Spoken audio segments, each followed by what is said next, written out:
Bahagi ng pagpapatupad ng Coconut Farmers and Industry Development Plan, ang Department of Trade and Industry Quezon ay inatasang magsagawa ng support services component na nakatuon sa pagsuporta sa ating magsasaka ng niyog sa pamamagitan ng programa sa market research, marketing assistance at market promotion. Tinutulungan din ng DTI ang CFOs at MSMEs sa product enhancement upang mabigyan sila ng mga makabagong disenyo na produkto para sa mga coconut non-food products at new packaging and labeling design para sa coconut food products upang mas mapaganda ang kanilang mga produkto at maging katanggap-tanggap hindi lang sa lokal pati sa international market. Ginagabayan din natin ang ating mga coconut farmers organizations at MSMEs sa pagsunod sa mga product standards at pagpapatupad ng food safety protocols at pagkakaroon ng certifications mula sa Food and Drug Administration. Nagsasagawa din ng DTI ng CFIDP Calakal Quezon Trade Fair, tampok ang iba't ibang coconut products upang mas maraming mamimili ang makakilala at tumangkilik sa mga produktong niyog mula sa Quezon.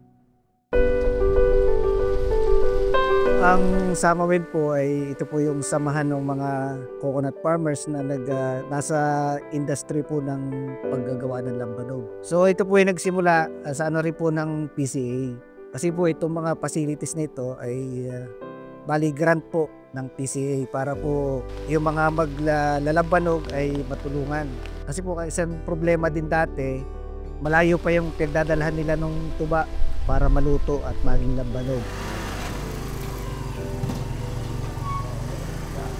So sa ngayon po, siguro po mga nasa mahigit na 20 na yung kasapi ng co-op. At kami po naman ay open. Siyempre po ako, in-encourage nila na mas marami, mas maganda. Kasi pag umunlad yung co-op, kasama po ang membro kasi sila po yung mismo nagmamayari ng kooperatiba. Marami din po natutulungan dito yan. Una-una po yung mga ngarik, una na yun, yung may-ari ng niyugan. Yung pong naghahakot ng tuba, siyempre dagdag pagkakakitaan nyo. Talagang yung industriya ng lambanog, maraming ibig sabihin magkakaroon ng hanap buhay.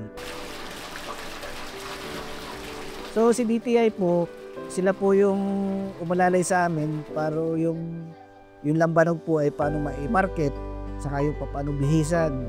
Kasi po dati ang lambanog lang po, yan po ay talagang matagal ng produkto dito sa Quezon. Ang kulang lang po, i-upgrade po natin yung na hindi lang dito sa i-market. Ang balak pa nga po ng provincial, katulong din po ang DTI, na sa abroad, export. Patunayan nga po, kasama pa kami doon sa mga mall na nila kami, pinapakilala yung lambanog. At saka po yung mga seminar kung paano mo talagang ligtas na yung ating mga produkto. Yung CFIDP po, sa ngayon po, ito pong gawa ng lambanog. Ito po ay isa nga po sa aming nakuhang equipment. Tapos po yung mga labeling po, ito saka yung siyempre po yung lahat ng aming mga pagpaprocess kung paano pa mapapagaling yung lambanog, sa kanila po nagaling lahat yung siyempre po sa mga miyembro, pag merong ganitong hanap buhay, pwede silang magtayo pa ng mga dagdag na mga karitan, ng mga kumikita naman siya. So magkakaroon ng hanap buhay. Yung mga may niyugan, kung halimbawa po yung niyog nyo, ay stable po ang kita niyan. Wag lang po talaga magkakaroon ng mga kalamidad, yung mga bagyo. Kung wala po yung DTI at saka CFIDP, siguro po talagang mabagal yung pag-usad namin kasi po siyempre walang umaalalay sa amin, wala nagtuturo. So yung sa mga technical na yung paano mapapaganda yung production, kung wala po sila ay siguro po ay talagang medyo mahihirapan.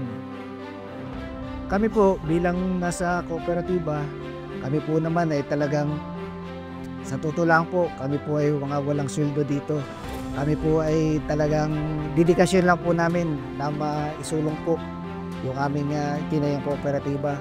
Sa pagdaan po siguro yung mga panahon, patuloy po namin pag-aayusin po itong pamamalakad sa ko. So sa DTI, CFIDP, at sa lahat po ng ahensya ng gobyerno na tumutulong sa mga kooperatiba. Maraming salamat po sa inyo. Nawa po ay hindi po kayo magsawa sa pagtulong po sa aming mga kooperatiba. At inaasahan po namin sa mga susunod na taon ay patuloy po yung aming pag-angat bilang sa tulong po ninyo ng mga ahensya ng gobyerno. Ang Department of Trade and Industry Quezon, kasama ang iba pang ahensya na nagpapatupad ng CFIDP, ay naglalayo na mabigyan ang mga organisasyon ng mga magsasaka ng niyog ng mga programa at serbisyo na kailangan nila upang mapaunlad ang kanilang kabuhayan at maiangat ang antas ng kanilang pamumuhay. Salamat sa CFIDP program ng DTI Quezon.